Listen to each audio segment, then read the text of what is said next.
Nipo hapa kwa ajili ya kuthibitishia ukweli baada ya taarifa ambazo zimekuwa zikisambaa mitandaoni hii leo, baada ya bodi ya ligi kukutana kwa pamoja kuweza kufanya kikao na kujadili mambo mbalimbali. Taarifa zikisema kwamba mwenyekiti wa bodi ya ligi Almas Kasongo ameamua kujiuzuru ndani ya kikao hicho kutokana na sintofahamu inaendelea tangu kuahirishwa kwa mchezo wa watani wa jadi Yanga dhidi ya Simba Machi 8. Chanzo chetu kimeweza kupata taarifa za ndani na tunakuthibitishia kwamba bodi ya ligi bado inaendelea kuongozwa na mwenyekiti Steven Mguto, na taarifa za kujiuzulu kwake si za kweli. Wamejadili mambo mbalimbali, na moja ya swala ambao wamelijadili ni mchezo wa Machi 8, watu wakisubiri uamuzi wa mwisho na tarehe tajwa ya mchezo, huku Yanga wakisema hawachezi na wakitoa presha kubwa sana wahusika wajiuzulu, wakiwemo mwenyekiti wa bodi ya ligi kwa maana ya Steven Mguto, lakini pia CEO afisa mtendaji mkuu wa bodi ya ligi kwa maana Almas Kasongo. Lakini taarifa za kweli mpaka sasa hawajajiuzulu kutoka katika chanzo changu cha ndani kabisa.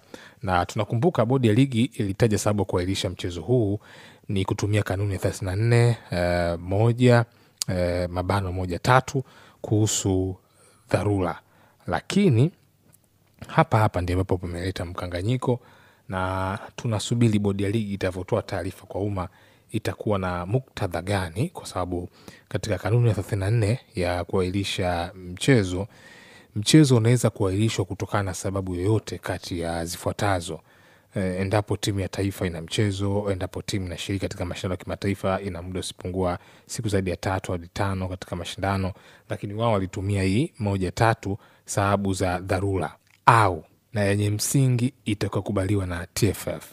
Hapa ndipo ambapo bodi ya ligi inakwenda kutokea. Bodi ya ligi itatumia vyema kanuni zake kuweza kudhihirisha kwamba wao hawakufanya makosa kuahirisha mchezo. Watatumia kanuni ya 34 sababu ya dharura au mkwaju na yenye msingi itakayokubaliwa na TFF. Sasa bodi ya ligi ndani ya TFF, kwa hiyo sababu ya kuahirisha mchezo ambao walitoa Simba ilikubaliwa na bodi ya ligi, itakuwa ni swali, au wao bodi ya ligi waliona sababu ya dharura?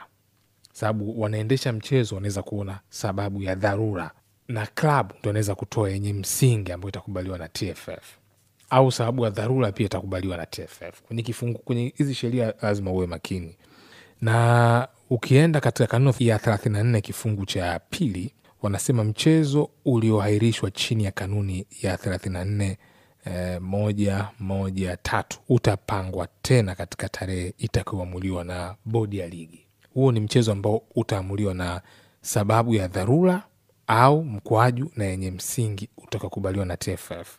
Lakini kanuni ya 34 inasema endapo itatokea matukio yaliyo nje ya uwezo wa kibinadamu yasiyotarajiwa wala kusababishwa na timu husika, mechi inaweza kuahirishwa. Sasa watu wengi walikuwa wanachanganya pia, kwa nini kama walitumia sababu ya kifungu cha 1-4 basi kwa nini hatuoni kama mechi ikitangazwa siku ya pili? Hapana, watu wengi wanachanganya kanuni ya 34 na kanuni ya 34 hii walitumia hawa ni kanuni ya 34 Sasa kanuni ya 34 kifungu cha pili inasema kwamba mchezo wote ulioahirishwa chini ya kanuni ya 34 ambayo ni ya dharura ambao umetumia bodi ya ligi utapangwa tena katika tarehe itakayoamuliwa na bodi ya ligi, isipokuwa kama utaahirishwa chini ya kanuni ya 34 ambayo ni matukio yaliyoweza kibinadamu na hajasababishwa na timu, utachezwa siku inayofuata.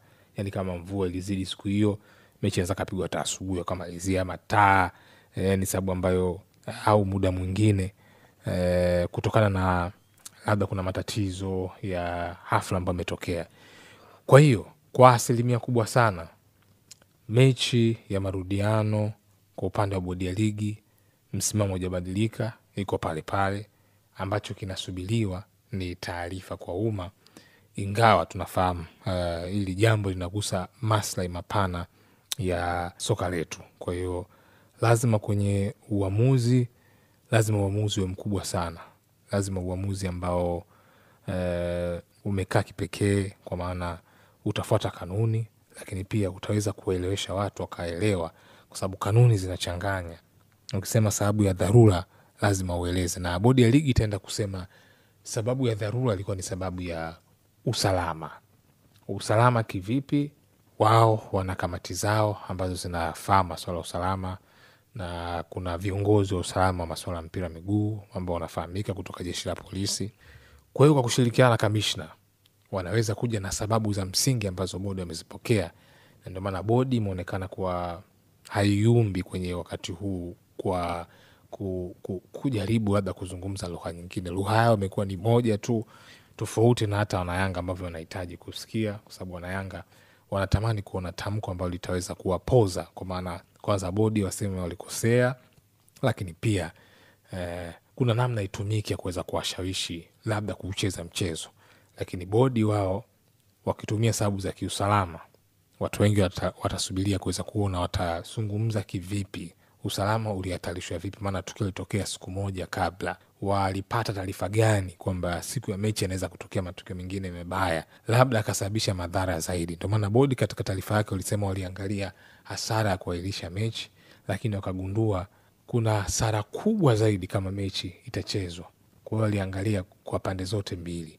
Sasa kwenye hiyo taarifa watu wanasubiri kiupana wataeleza vipi sababu za kiusalama zenye mantiki. Watahusisha jeshi la polisi, watahusisha nini, ili kile ambacho wanahusishanisha basi kilete mantiki kwamba kweli kwa viashiria hivi inawezekana dabi ya mwaka huu ingekuwa na taarifa mbaya sana. Inawezekana Simba baada ya hasira za jana wangekuja kufanya vitu, mashabiki wao ama walipata taarifa wangefanya vitu ambavyo vingeweza kuleta hali ya taharuki katika uwanja wa Mkapa.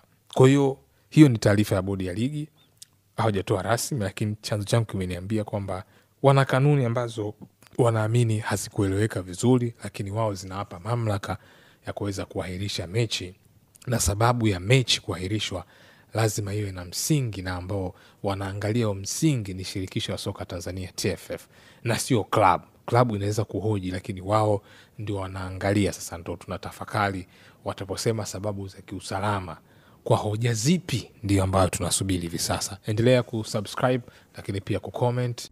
Dabi hatushiriki sababu dabi ipo kwa mujibu wa kanuni. Sawa? Maana kuambiwa wajiuzuru maana wameshindwa kusimamia majukumu ambao waliyaomba wao wenyewe. So dabi imekuja, na ndio maana kuona kwamba wao hawezi kwa jambo hili, sisi tumepeleka mbele. Kwa hiyo kitaamuliwa na mahakama ya soka tutaketi, lakini si vinginevyo zidi ya hilo. Lakini sasa Mzee Msumi, mkienda hata huko kasi wenyewe wakijiridhisha wataona mechi yenu hakuwa halali ya kukuepo na uongozi wowote uwanjani, hasa mnapataje pointi 3 zaidi ya labda kuwajibisha? Utaratibu wa mechi yote ulipangwa siku ya Ijumaa. Kao cha kupanga mechi kilifanyika Ijumaa, makapteni wakakutana kila kitu. Na maana Jumamosi walikuwa wanacheza mpira. Lakini bado kanuni inasema nini kuhusu kuahirisha mechi? Kimetokea nini? Sio mtu mmoja kaandika saa 8 usiku utashi wake, kwa sababu hawakutumwa na mtu. Magoli kajaandika saa 8 usiku kwamba sisi hatupeleki timu. Asubuhi akatoka mwenyekiti wa bodi za mechi iko pale pale. Saa 5 akatoa na waraka msisitizo mechi iko pale pale. Saa 8 anasema mechi hakuna. Kimetokea nini? Kimezaliwa nini? Sasa tunaona isiwe tabu. Sisi tutakwenda mbele zaidi kufuata sababu zile.